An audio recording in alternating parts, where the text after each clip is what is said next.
হ্যাঁ, আজকে 2026-27 অর্থবর্ষের যে জাতীয় বাজেট পেশ করা হয়েছে সংসদে, এতে নতুন করে কোনো যে পজিটিভ, অর্থাৎ দেশের সমাজে মানুষ, সাধারণ মানুষ, তাদের জন্য ভালো কিছু হবে এরকম তো আশা ছিলই না। তারপরও প্রত্যেক বছরই বাগাড়ম্বর হয়, নানাভাবে মুখরোচক কথা বলা হয়। এবারের বাজেটে বাগাড়ম্বর বা মুখরোচক কথা বলার চেষ্টা তো ছিলই, কিন্তু তারপরও যে গত 10-11 বছর ধরে যা চলছে গতানুগতিকভাবে, তার যে একটা অত্যন্ত কি বলে বিষম একটা পরিণতি এবছর এই বাজেট পেশের মধ্য দিয়ে জনবিরোধী তো বটেই, একটা হতাশাব্যঞ্জক এবং ক্রমশ দেশের অর্থনীতি যে পেছন দিকে চলে যাচ্ছে তারই প্রতিচ্ছবি দেখা গেছে। আমি কথাটা বলছি এই কারণে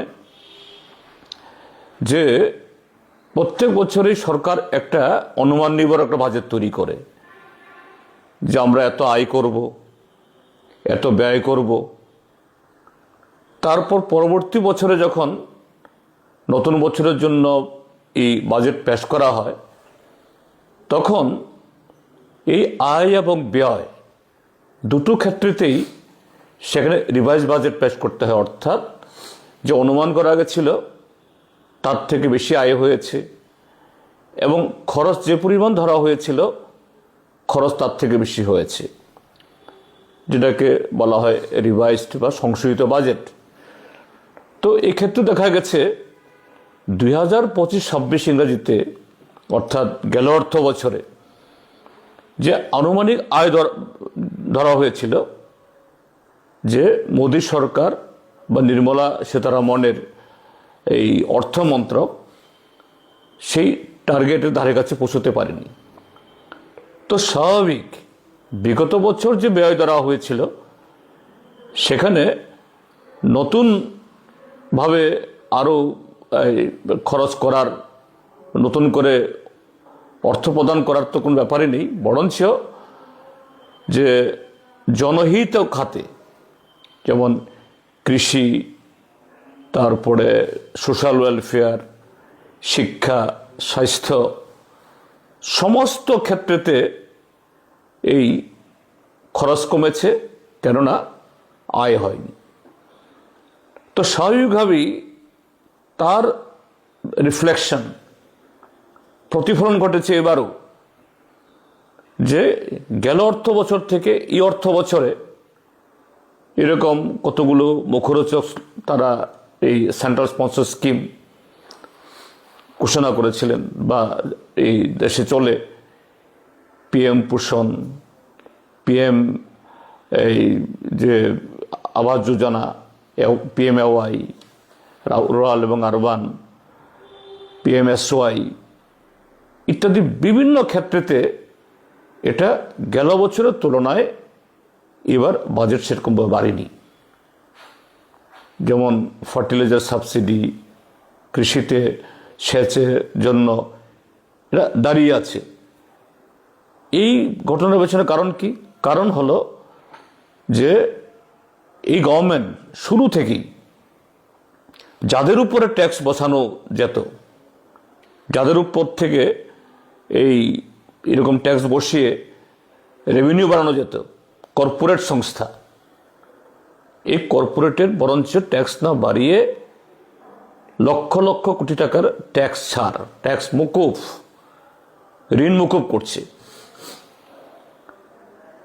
তো এই যে খরচপাতি ধরা হয়েছে, তাহলে কিভাবে এটা পোষাবে? জনগণের উপর ট্যাক্স চাপিয়ে, এবং শুধু ট্যাক্স চাপিয়েও হচ্ছে না, সেখানে শুল্ক, এক্সাইজ, যেমন আমরা সারা দেশের সাথে আমাদের ত্রিপুরাজ্যেও পেট্রোলের মূল দাম, পেট্রোল ডিজেল এগুলোর যে মূল দাম তার চেয়ে বেশি, প্রায় সমান অঙ্কের শুল্ক দিতে হয়, এক্সাইজ দিতে হয়। এটা ট্যাক্স না, অর্থাৎ শুল্ক গরিব মানুষের চাপিয়ে এইভাবে সাধারণ কৃষক থেকে শুরু করে যারা মোটরসাইকেল চালান, অটো চালান, ছোটোখাটো এরকম নানা ধরনের জেনারেটর চালান, তাদের উপরে এই শুল্ক চাপিয়ে দিয়ে সরকার তার ঘাটতি মেটানোর চেষ্টা করে। কিন্তু তারপরেও যে সরকার যে লক্ষ্যে পৌঁছানোর চেষ্টা করছে এটা হচ্ছে না, কেননা দেশের নতুন কোনো বিনিয়োগ নেই। এবারও বাজারে দেখা গেছে এখন অবধি যে কটা এই পিএসইউ পাবলিক সেক্টর ইউনিট অর্থাৎ রাষ্ট্রীয় সংস্থা বেঁচে আছে, এটা কোল ইন্ডিয়া হোক বা এই কি বলে তৈলক্ষেত্র বা অন্যান্য, এই সমস্ত ক্ষেত্রে কোনো বিনিয়োগ নেই। তাহলে বিনিয়োগ না থাকলে পরে কর্মসংস্থান হবে না। এটা শুধু সরকারি বিনিয়োগ কমে গেছে তা নয়, এমনকি বেসরকারি কোম্পানিগুলিও তারাও দেশে বিনিয়োগ করছে না। কাজেই এই বাজেটে একদিক থেকে ইনকামও হচ্ছে না, এক্সপেন্ডিচারও কমছে, আরেক দিক থেকে চরমভাবে আগামী দিন যে বেকারি অর্থাৎ কর্মসংস্থান হচ্ছে না, এরকম একটা হতাশাব্যঞ্জক জনবিরোধী বাজেট সেখানে পেশ হয়েছে। আর একটা দিক হলো, এই কদিন আগে গোটা করে রেগা আইন বাতিল করে দিয়ে তারা বিজি রামজি আইন এনেছে। বলেছে কি, আমাদের রাজ্যেও মুখ্যমন্ত্রী থেকে শুরু করে মন্ত্রী মণ্ডল নেতারা গ্রামে গ্রামে গিয়ে বুঝিয়েছেন আরও বেশি কাজ আসবে, আরও বেশি মজুরি পাওয়া যাবে। কিন্তু এই বাজেটে কোথায় সে বিজি রামজির এই বাজেট, কোথায় সে 125 দিনের জন্য রূপরেখা? আর এবারে যে আইন করেছে একে তো হলো বছরের 2 মাস কাজ হবে না, তার উপরে হলো আরো 40% রেগার সময়তে যেটা ছিল না, এখন সেই খরচ চাপিয়েছে রাজ্যগুলোর উপরে। তো সামনের দিন যে আরো ভয়ঙ্কর, আমাদের দেশের অর্থনীতি এই বাজেটের ফলে আরো যে তার এই কি বলে এই নেতিবাচক পরিণতি হবে, গ্রামীণ মানুষের উপরে চাপ আসবে, এটা অনিবার্য দেখা গেল। কারণ নতুন বিনিয়োগ নেই, আয় হচ্ছে না।